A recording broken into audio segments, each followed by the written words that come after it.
Ever wonder why your mid-century kitchen is so hard to hang out in, to socialize with, to work with a partner, to have your friends over in? Well, the short answer is the patriarchy messed up mid-century kitchens before they were even built. Mid-century kitchens made a big change from what we had been cooking in before. The kitchens before this era were a collaborative workspace where you could socialize and get things done with largely freestanding pieces of furniture. After the mid-century transition, kitchens became pretty high-tech traps meant to console and distract the American housewife from the fact that women had been called up to work during World War II and then sent right back home again when the boys got back. Now, you might not spend a lot of time thinking about the why of your kitchen, mid-century or not. You're putting together a meal, looking for a lost charger, just trying to get your life done. But the choices, the history behind this time period has a lot of effect on the way that our houses live, even if we don't live in a house built in the mid-century era, but especially if we do. The layouts and technology of kitchens were pretty much set in the mid-century era, and they haven't changed substantially since. Hi, I'm Della, I'm an architect, and I'm a mid-century obsessive.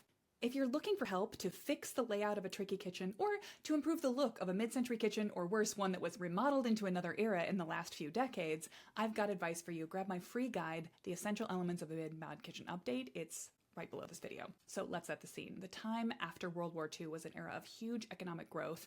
A lot of industries were shifting from war production into consumer production, and there was this boom in offering consumer goods to people, giving them planned obsolescence, colorways that were going to go into fashion and then out of fashion, new technology and gadgets that were supposed to transform our lives with labor-saving efficiency, but not a lot of opportunity to expand outside of very strict social mores. What it created in kitchens was a one-size-fits-all, almost universal kitchen layout that was standard in that era and in builder-grade homes ever since. It's an L or a U shape of cabinets that all face a wall, a sink facing a kitchen window, and basically a design that's always set up to house just one person working in the kitchen at a time. Even when there's an eat-in space, it's usually separated from the cooking area by a built-in peninsula, or even hidden from the spaces by pendant cabinets that kind of cut off the view of the cooking area and the eating area. You want to keep that unsightly work of kitchen labor out of sight of the rest of the household who are just living their lives. Before the World War II era, it was much more common to have a farmhouse-style kitchen. It might be in the back part of the house, might be separated from living areas because of smell and heat, but it was meant to be a place where multiple people could come in and work together. It was collaborative.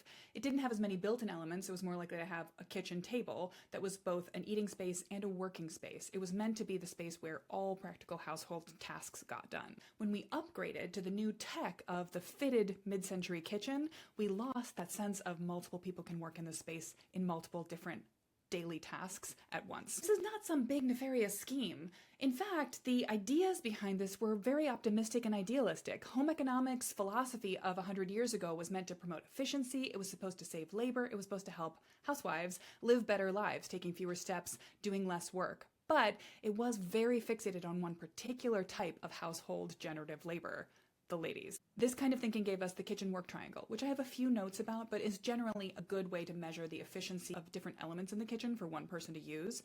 We got a whole host of technology that we now consider essential. Dishwashers, electric appliances, fitted kitchens in general, built-in cabinets were not standard in builder-grade homes before this era. So the problem really lies in the philosophy and therefore the layout, not the technology or the style. The style of a mid-century kitchen is great. It's got a lot of wood, it's soft to the touch, it's got practical cleanable surfaces, the formica, the tile, all of the materials of a mid-century kitchen are gorgeous and we can continue to work with them.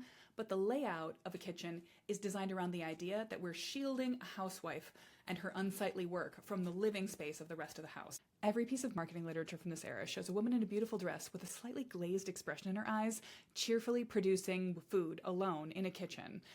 This isn't an era that's talking about the whole family hanging out in the kitchen, although there may be a toddler on the floor that she's watching. It's not a space where you're inviting the kitchen into the home and vice versa. It's an era when the kitchen itself is supposed to be this pretty sparkly toy for the housewife to play in. And it was pretty and it was sparkling, because this was also the era of colorway kitchens and making kitchens a lot more attractive to be in. Better light, better finishes, better surfaces, better appliances. The irony is that all of that effort spent to make the kitchen such a pretty shiny toy made it a place we all want to hang out in. but it's not easy to hang out in them because they weren't designed with a layout that promotes multiple adults being in the same space at the same time. At a party, everyone wants to hang out in a kitchen, but your friends are constantly coming in and tapping you on the shoulder to ask if there's something they can do, or where is this thing? You're constantly having to turn back to face them because all of the work surfaces in a classic mid-century kitchen, or even a builder-grade kitchen built in any year since, face a wall and not out into a room. A one-size-fits-all kitchen is a myth. It was a myth when they were built. Even in the era that the mid-century kitchens were going in like hotcakes, the family size, the nuclear family, the way people actually cooked in their kitchen wasn't as consistent as that advertising literature made it seem. And today, it's certainly not true. Many of the families that I work with for mid-century master plans are desperate for a place where two adults can cook at the same time, where parents can keep an eye on kids, where they can encourage kids to start making dinner along with them. And there's just not space in the layout of a mid-century kitchen to make that happen. Fortunately, there are some easy layout fixes that you can try to quickly solve that problem, and there are bigger layout considerations you can hold in mind as you think about a bigger kitchen remodel. Start first by grabbing my handy kitchen guide linked below, but also I'll make some more videos on how to put together the layout of a kitchen that actually allows for socializing, for collaborative working, and even for one person who wants to keep an eye on what's going on in the rest of the house to do their work alone. So that's how the patriarchy ruined mid-century kitchens, my otherwise favorite place to be, and let's talk in the future about how we can fix this layout problem without hopefully throwing the baby out with the bathwater, how we can keep the style and the materiality of a mid-century kitchen without leaning into its essential philosophical flaw.